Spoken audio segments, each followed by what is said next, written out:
اور تمہارے مرنے کے بعد تمہارا وجود تو ہے.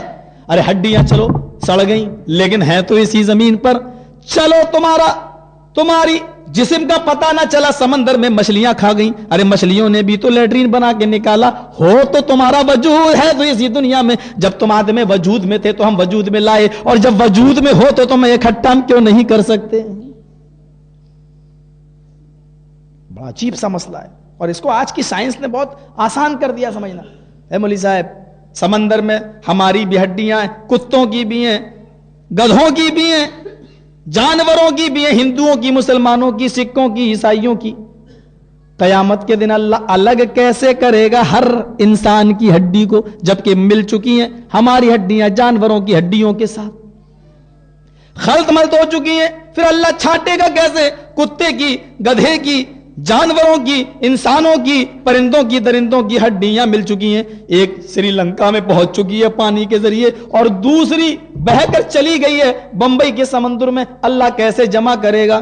میرے پیارے ساتھیوں, اللہ کے لیے کوئی کام مشکل نہیں. سائنٹسٹ لوگوں نے ریڈیو بنایا. یہ ریڈیو کیا ہے؟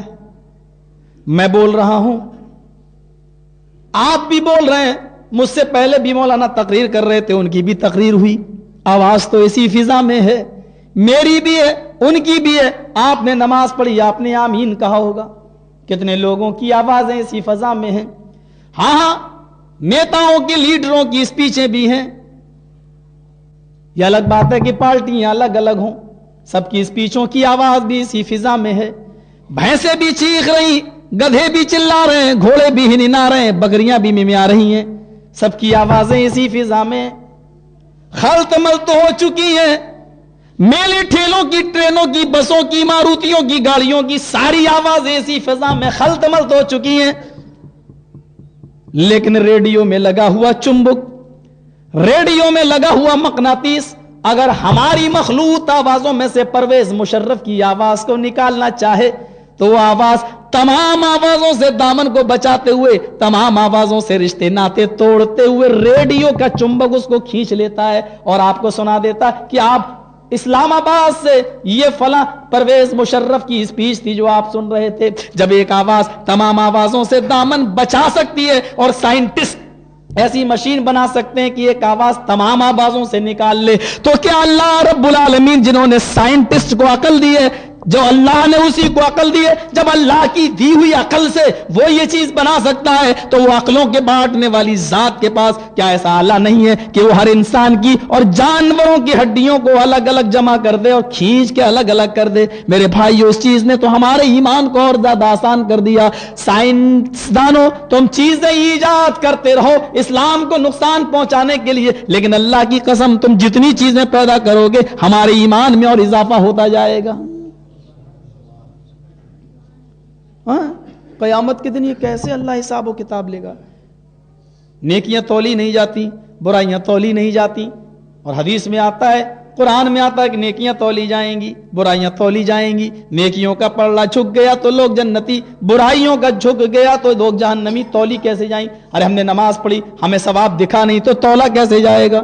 کتنی بڑی بیوقوفی کہ یہ سوالات تھے جو سوامی دیانند سرسوتی نے لگائے, اور اب تو امریکہ سے بھی اعتراضات اٹھ رہے ہیں, لیکن انہوں نے غور نہیں کیا کہ آج ٹیلی ویژن پر موسم کی جانکاری ملتی ہے. آج کراچی میں اتنی گرمی پڑی, آج کراچی میں اتنی سردی پڑی, آج فلاں جگہ اتنی گرمی اتنی سردی. ارے گرمی اور سردی بھی تو دکھائی نہیں دیتی, لیکن ڈگری سیلسیس میں کیسے آ جاتی ہے؟ چلو تمہارے گھروں میں گیس جل رہی ہے, یہ گیس بھی تو دکھائی نہیں دیتی, لیکن میٹر میں گیس کا وزن ہو کے آ جاتا ہے کہ تم نے اتنی گیس ختم کی ہے, چلو اتنا بل دے دو. بجلی کا کرنٹ بھی تو تم نے دیکھا نہیں ہے, چھو کر تمہیں احساس نہیں ہے, لیکن بجلی کتنی خرچ کرتے ہو اس کی ریڈنگ آ جاتی ہے, چلو اتنا بل دو, اتنی بجلی تم نے خرچ کی ہے. جو چیز دکھائی نہیں دے رہی اور سائنٹسٹ ایسی چیزیں بنا چکے ہیں, تو اللہ کی دی ہوئی عقل سے تم یہ چیزیں بنا سکتے ہو, تو کیا وہ اللہ رب العالمین نیکیوں اور برائیوں کو تول نہیں سکتا ہے؟ کیا اس کا وزن نہیں کر سکتا ہے؟ یہ چیزیں بہت آسان ہو گئی ہیں, اور ان چیزوں نے اسلام کو سمجھنے میں بہت مدد کی ہے. لیکن ہر چیز مطلب نیکی کی تو جنت, یہ کب ملے گا ہمیں بدلا؟ ارے ہر چیز اپنے ٹھکانے پہ ملتی ہے. جوتے والے کی دکان پہ جاؤ, کہہ دو 2 کلو پیاز دو, کیا کرے گا؟ ہٹ, یہ پیاز کی دکان نہیں ہے. اور پیاز والے کی دکان پہ جاؤ, بیٹھو, ارے بھائی صاحب آئیے, کتنے دے دوں؟ ارے بھائی مجھے یہ نہیں چاہیے, مجھے تو 2 میٹر کپڑا چاہیے. ہٹ پاگل کہیں گے, یہاں کہاں چلا ہے؟ تو جو چیز جس ٹھکانے پہ ملتی ہے وہ چیز وہیں ملے گی. اب آپ دنیا میں نمازیں پڑھو, روزے رکھو, اللہ نے کہا اس کا بدلہ ہم تمہیں اوپر دیں گے. یہ دارالعمل ہے, دارالجزا نہیں ہے, یہ دارالعمل ہے, یہ عمل کی جگہ ہے. اس کا بدلہ تمہیں اوپر ملے گا جنت و جہنم کی شکل میں. اب تم کو نہیں, ہمیں اتنی نمازیں پڑھ رہے ہیں, ہمیں اللہ دیکھ کیوں نہیں رہا؟ یہ اللہ کا رحم و کرم ہے جو ہمیں سانسیں لینے کا موقع مل رہا. ہر چیز اپنے ٹھکانے پہ ملتی ہے, اور آپ اور ہم انشاءاللہ ایک دوسرے ٹھکانے کے لیے آئے ہیں. یہاں تو ہم تیاری کے لیے بھیجے گئے, تیاری کے لیے. اور ہاں, کیسی تیاری؟ آدم علیہ الصلوۃ والسلام نے وہ پھل کھا لیا جس سے اللہ نے منع کیا تھا. بہت سے لوگ کہتے ہیں گندم کا درخت تھا. قرآن کی بلاغت اسی میں کہ قرآن نے جب ظاہر نہیں کیا اور بتایا نہیں تو اس کو اسی انداز میں رہنے دو. جو تشریح محمد رسول اللہ نے نہیں کیا تو قرآن کی بلاغت و فصاحت اسی میں. کوئی ضروری نہیں کہ ہم اس کی ہر چیز کے پیچھے دوڑیں. الف لام میم جب اللہ نے نہیں بتایا, نبی نے نہیں بتایا, کوئی ضرورت نہیں ہے اس کے پیچھے ہاتھ دھو کے پڑھنے کی. بس ہمارا ایمان ہے قرآن کی آیت ہے, اللہ نے اس کا معنی نہیں بتایا, مطلب نہیں بتایا, تو ہم کیوں اس کے اندر غور کریں کہ الف سے یہ ہو سکتا ہے, لام سے یہ ہو سکتا ہے. وَلَا تَقْرَبَا هَٰذِهِ الشَّجَرَةَ, اے آدم و حوا تم دونوں اس درخت کے قریب نہ جانا. قرآن نے صرف درخت کہا ہے, ہمیں نہیں معلوم کہ وہ کس چیز کا درخت تھا, اللہ بہتر جانے. وہ پھل کھا لیا جس سے منع کیا تھا, جنتی لباس اتر گیا, پتوں سے جسم چھپایا, نکلو دنیا میں بھیجا. دنیا میں بھیجتے ہوئے آدم کو تنبیہ کی, آدم میں نے تمہیں جنت میں داخل کر دیا تھا, اب میں تمہیں دنیا میں بھیج رہا ہوں. میرا قانون جنت میں بھی تمہارے اوپر چلتا تھا, اور یہ کہہ دیا تھا کہ تم اس درخت کے قریب نہ جانا. اب تم ہے اور تمہاری اولاد کے لیے میرے پیغمبر آئیں گے, میرے نبی آئیں گے, میرا قانون دنیا میں بھی تم چلے گا. میں تمہیں ایک اور مہلت دے رہا ہوں, ایک چانس میں تمہیں اور دے رہا ہوں. اگر تم اور تمہاری اولاد میرے نبیوں کے بتائے ہوئے, رسولوں کے بتائے ہوئے طریقے پر چلی تو تم کو اور تمہاری اولاد کو پھر ہم وہ جگہ دے دیں گے جس جگہ سے ہم تمہیں نکال رہے ہیں. اگر تم اور تمہاری اولاد نے دنیا میں بھی اسی شیطان کی پیروی کی جس طریقے سے تم نے جنت میں کر لی, تو یاد رکھو تمہارا ٹھکانہ جنت نہیں ہوگا, اور دنیا میں بھی ہمیشہ نہیں رہنا, بلکہ تم کو ایک ایسے ٹھکانے میں بھیج دیں گے تمہاری اولاد کو جس کا نام عذاب علیم ہے, جس کا نام عذاب جہنم, اور جس کا نام عذاب عظیم ہے. اس وہ ٹھکانہ ہوگا. میرے بھائیو, اللہ کسی سے نہیں ڈرتا, اور وہ نبیوں کو بھی وارننگ دے دیتا ہے, یہاں تک کہ اس نے جناب محمد رسول اللہ تک کو وارننگ دے دی, لئن اشرکت لیحبطن عملک لتکونن من الخاسرین. اے محمد میرے بعد اگر دوسرا مقام و درجہ اگر کسی کا ہے تو آپ کا ہے, آپ کا درجہ میرے بعد سب سے بلند ہے, لیکن اگر آپ نے بھی شرک کیا تو آپ کے عمل بھی برباد ہو جائیں گے, اور آپ بھی خسارہ اٹھانے والوں میں سے ہو جائیں گے. نبی کو بھی نہیں چھوڑا, لئن اشرکت لیحبطن عملک, اگر آپ نے شرک کیا تو آپ کے سارے عمل برباد ہو جائیں گے. پتہ یہ چلا کہ شرک کی سب سے بڑی خوبی یہ ہے کہ وہ عمل برباد کر دیتی ہے. پڑھتے رہو نمازیں, ٹھونکتے رہو سجدوں پہ سجدے, لیکن اگر اس کے ساتھ شرک نہیں چھوٹا تو عمل کی بربادی. اور اے نبی تو نے شرک کیا تو تیرے عمل برباد. جب نبی کے عمل شرک کے بعد نہیں ٹھہر سکتے تو ہمارے عملوں کی اوقات کیا ہے؟ قرآن دیکھیے, پڑھتے جاؤ, شرماتے جاؤ, اور شرک کو سمجھتے جاؤ کہ شرک کیا ہے. کیسے اللہ زندہ کر رہا ہے مرنے کے بعد. انسان کی حالت دیکھ, کیا میں انسان کو دوبارہ مرنے کے بعد پھر زندہ نہیں کر سکتا؟ حضرت عزیر علیہ السلام گزر رہے ہیں, بستی کو دیکھتے ہیں, او کالذی مر علی قریۃ وہی خاویۃ علی عروشها قال انا یحیی هذه اللہ بعد موتها. یہ بستی مٹ جائے گی تو دوبارہ اللہ کیسے زندہ کرے گا؟ کیسے؟ قال انا یحیی هذه اللہ بعد موتها, مرنے کے بعد کیسے زندہ ہوں گی یہ بستی اور اہل بستی. اچھا دیکھنا چاہتے ہو؟ فَأَمَاتَهُ اللَّهُ مِيَّةً, سورہ بقرہ پڑھیے آپ. اللہ نے اسی جگہ پر عزیر علیہ السلام کی روح قبض کر لی. فَأَمَاتَهُ اللَّهُ مِيَّةً, مار دیا.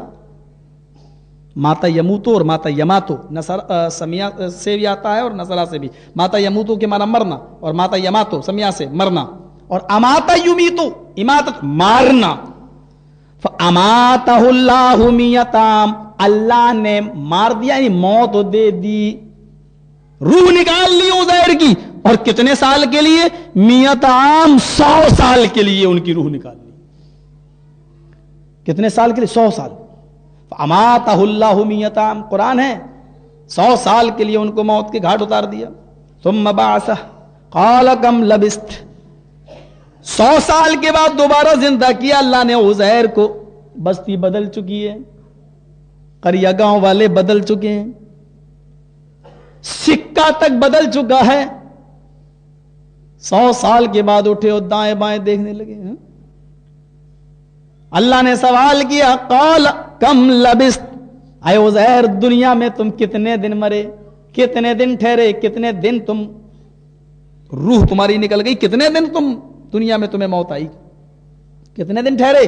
عزیر علیہ السلام کا جواب دیکھیے، قال لبثت یوما او بعد یوم، اے اللہ ایک دن یا اس سے کچھ کم. عزیر کو ہوش ہی نہیں میں کتنے دن تک مرا رہا، کتنے دن تک غائب رہا. کیا کہتے ہیں؟ قال لبثت یوما او بعد یوم، اے اللہ ایک دن یا اس سے بھی کچھ کم، او بعد یوم یا دن کا کچھ حصہ. قال بل لبثت مئۃ عام، اے عزیر تمہارا جواب غلط ہے، تم ایک دن نہیں، آدھا دن نہیں، بلکہ پورے 100 سال تک مرے رہے، 100 سال تک تم غائب رہے. 100 سال.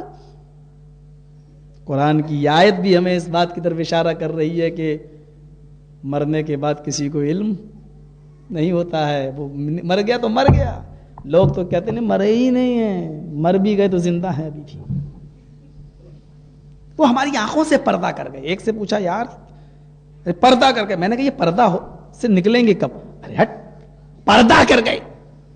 میں نے کہا ارے بھائی میں وہی تو پوچھ رہا ہوں کہ پردے سے نکلیں گے کب، میں کچھ پوچھنا چاہتا ہوں. ابے ہٹ پردہ کر گئے کا مطلب یہ ہے کہ وہ میری اس دنیا سے پردہ کر گئے. میں نے اس دنیا سے پردہ کر گئے، اس کا مطلب دوسری دنیا میں پہنچ گئے. ارے نہیں یار وہ اسی دنیا میں ہے لیکن پردہ کر گئے. میں نے پھر تو وہیں آ گیا، اس دنیا میں ہے اور پردہ کر گئے تو کب آئیں گے؟ پردہ ہمارے یہاں عورتیں کرتی ہیں، تمہارے یہاں نبی پردہ کر رہے ہیں، سمجھ میں نہیں آ رہا. کہا ہے پاگل ہو، مطلب یہ ہے کہ وہ اس دنیا میں زندہ نہیں ہے، وہ اس دنیا سے گزر گئے. میں نے کہا ارے یار اتنی لمبی چوڑی کیوں کہہ رہا ہے، یہ صاف کیوں نہیں کہہ دیتا ہے کہ وہ اس دنیا سے گزر گئے؟ ارے گزر گئے کا مطلب پردہ کر گئے. میں نے کہا پھر تو وہیں آ رہا پردہ کر گئے. چارہ نہیں ہے، کوئی چارہ نہیں ہے، کہے بغیر پردہ کر گئے. چلو پردہ ہوتا کیا ہے؟ یہ میرے آنکھوں کے سامنے آپ نے پردہ ڈال دیا، مطلب یہ کہ تم میری آنکھوں کے سامنے نہیں ہو. وہ کس چیز سے پردہ کر گئے؟ اپنی زندگی سے پردہ کر گئے، تو مطلب یہ ہوا کہ وہ دوسری زندگی یعنی برزخی زندگی میں پہنچ گئے. دنیا سے پردہ کر گئے تو اس کا مطلب یہ کہ وہ ہماری اس دنیا میں نہیں ہے، دوسری دنیا میں پہنچ گئے. ارے کچھ تو کہو کہ وہ پردہ کر گئے، کس سے کر گئے؟ وہ لوگوں شاندار الفاظ میں کچھ بھی کہہ لو نبی کو کہ وہ پردہ کر گئے، وہ ہماری نظروں سے اوجھل ہو گئے، وہ یہ ہو گئے، وہ یہ ہو گئے. حقیقت یہ ہے کہ محمد رسول اللہ صلی اللہ علیہ وسلم اس دنیا میں موجود نہیں ہے.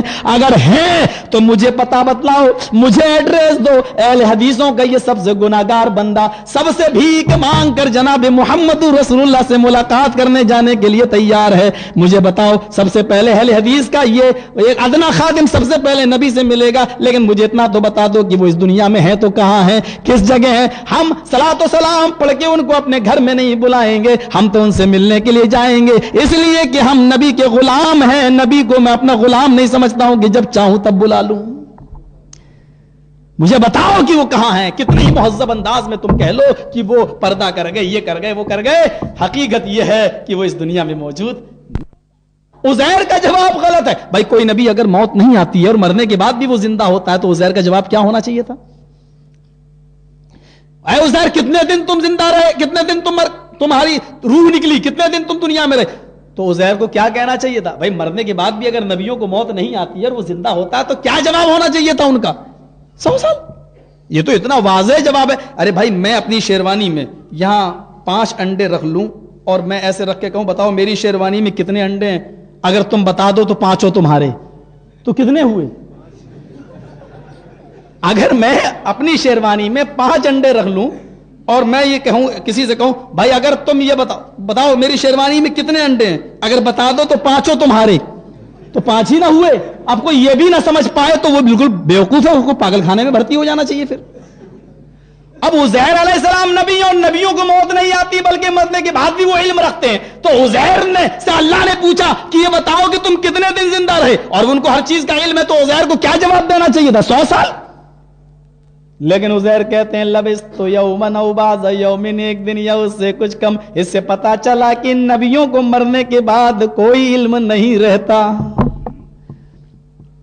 پھر اللہ نے کہا فانظر الی طعامک وشرابک لم یتسنہ. آئے عزیر, اب میں بتاؤں کہ مرنے کے بعد انسان دوبارہ زندہ کیسے ہوگا. اپنے کھانے اور پینے کی چیزوں کی طرف دیکھ. لم یتسنہ, 100 سال گزر گئے ابھی تک نہیں سڑی. ایسے ہی تازہ, جو کھانا تھا ان کے پاس تازہ, اور جو پانی پینے کی چیز تھی وہ بالکل تازہ. 100 سال. ہمارے یہاں سوامی جی کے سامنے جب قرآن کی آیتیں آئیں بھڑک گئے, واہ قرآن جھوٹی کتاب ہے. 100 سال تک بھی کوئی چیز سڑے نہیں, گلے نہیں. ارے یہ کیا ہے؟ اللہ نے ایسا تھپڑ مارا, ایسا تھپڑ مارا کہ یوروپ کنٹری کے اندر آج بھی کھدائی چل رہی ہے. جو لوگ ڈسکوری چینل وغیرہ دیکھتے ہوں گے ان کو معلوم ہوگا, یوروپ کنٹری میں آج بھی کھدائی چل رہی ہے اور زمین کھودی جا رہی ہے. آج سے 4000, 4500, 5000 سال پہلے اس بستی پر اللہ کا عذاب آیا تھا اور بڑے بڑے پہاڑ اس بستی کے اوپر الٹ دیے گئے تھے. اس کی کھدائی چل رہی ہے. اس بستی کے اندر کھودتے کھودتے پہاڑوں کو ہٹاتے ہٹاتے ان کو ایک روم ملا, روم, اور روم کے اندر کرسیاں پتھر کی بنی ہوئی ان کو ملی, اور اس میز پر جو پتھر کی بنی ہوئی تھی, کتنی قداور قوم تھی, پہاڑوں کو تراش تراش کر وہ مکان بنایا کرتی تھی اور رہنے کی جگہ. عذاب آیا تو وہ بستی اس پر الٹ گئی, پہاڑ گر گئے, مکان ڈھک گیا. اس کو کھودا, مکان نکلا, میز ملی, اور میز کے اوپر شراب کی بوتل اور ایک بوائل انڈا, ابلا ہوا انڈا ملا, اور گوشت بھی ملا. لیکن گوشت تھا سور کا, خنزیر کا, خنزیر کا گوشت. اس قوم پر عذاب شاید اسی لیے آیا کہ یہ قوم اللہ کی توحید کو بھول کر شراب اور سور کے گوشت کے کھانے میں مبتلا ہو گئی, یعنی حد سے زیادہ اللہ کی نافرمانی میں مبتلا ہوئی. تب اللہ کا عذاب آیا. شراب بھی خراب نہیں ہوئی, انڈا بھی خراب نہیں ہوا, اور نان روٹی ملی, نان روٹی تندوری روٹی, نان روٹی لکھی ہوئی ملی, اور سور کا گوشت بھی تازہ, بوائل انڈا بھی تازہ, اور شراب بھی خراب نہیں ہوئی. یہ ساری چیزیں تازہ ملی. 5000 سال, 4500 سال سے ابھی تک گلی نہیں, سڑی نہیں. یہ کل کی بات ہے, پرسوں کی بات, یعنی 1-2 سال پہلے کی بات میں بتلا رہا ہوں. وہ یورپ کنٹری کی آج بھی کھدائی چل رہی ہے, اور یہ منظر ان کو دکھائی دیا کہ انڈا سڑا نہیں 5000 سال سے, روٹی سڑی نہیں, گوشت سڑا نہیں. جب 5000 سال کا کھانا محفوظ رہ سکتا ہے تو اللہ کے لیے 100 سال تک کسی کھانے کی حفاظت کرنا کون سا بڑا مشکل کام ہے.